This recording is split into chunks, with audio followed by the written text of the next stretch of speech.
This is VOA News. I'm David Byrd. Election day in Afghanistan was met with delays, widespread communication failures, and some militant attacks. But as Reuters Matthew Larotonda reports, some voters said democracy far outweighed the risk. The capital was one of at least 4 cities hit by explosions, including a polling center. All of the attacks were small-scale because of a strong and very public security presence, but there were multiple casualties, including at least 1 death. Of almost 5,000 polling centers, some 400 were also closed because they were inside Taliban territory. And the Election Commission reported that it couldn't establish communications with about 900 centers, although it gave no details to where or why. As a result, a low overall turnout is expected. 12 candidates are vying for the presidency in this vote, but it's likely to come down to incumbent President Ashraf Ghani or his former deputy Abdullah Abdullah. Preliminary results won't be released until at least mid-October. Hong Kong police sprayed water cannon to disperse protesters outside the Legislative Council building Saturday, Reuters' Emma McCarthy reports. Police fired water cannon and pepper spray at protesters in Hong Kong on Saturday night as demonstrators threw rocks and blocked a key road next to a rally near the local headquarters of China's People's Liberation Army. Protesters also shone lasers at a helicopter overhead as the demonstrations, which started out peaceful early Saturday, then turned violent. Saturday marked 5 years since the student-led umbrella protests, which gripped Hong Kong for 79 days. That's Emma McCarthy of Reuters reporting. For more, be sure to visit our website, voanews.com. This is VOA News. Zimbabwe's former president, Robert Mugabe, was buried Saturday at a low-key event in his rural village.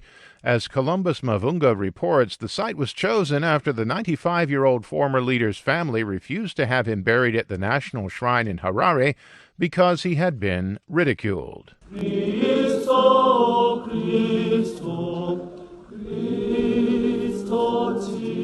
A Roman Catholic Mass was held Saturday afternoon at the home of former Zimbabwean leader Robert Mugabe, about 100 kilometers southwest of Harare, before his burial. Only family members were allowed to witness the actual burial, which took place at his home just before sunset. Mugabe died in Singapore after a long illness, which his successor, President Emmerson Mnangagwa, later said was cancer. After his nearly 40 years in power, Mugabe was ousted by the army in 2017 and replaced by his ally of over 50 years, President Mnangagwa. Columbus Mavunga for VOA News, Zimba, Zimbabwe. Syria says it is reserving the right to take action if the United States and Turkey don't withdraw their forces from Syria immediately.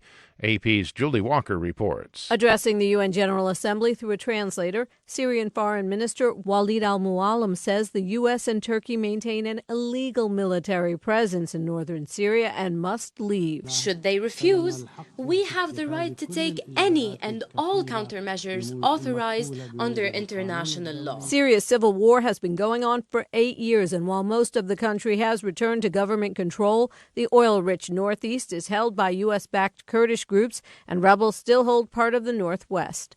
I'm Julie Walker. A British-flagged oil tanker seized by Iran has been seen outside Dubai's Port Rashid. AP's Sarah Bassett has details. The tanker's Swedish-based owner, Stena Bulk, says the crew will disembark in Dubai for medical checks and to spend some time with their families. Britain responded to Iran's release of the ship by accusing Tehran of trying to disrupt freedom of navigation. The ship's seizure came after British authorities in Gibraltar seized an Iranian oil supertanker on suspicion it was breaking EU sanctions by taking oil to Syria. Gibraltar later released the tanker after Iran promised it would not go to Syria, but the ship later sat off the Syrian coast, angering Britain.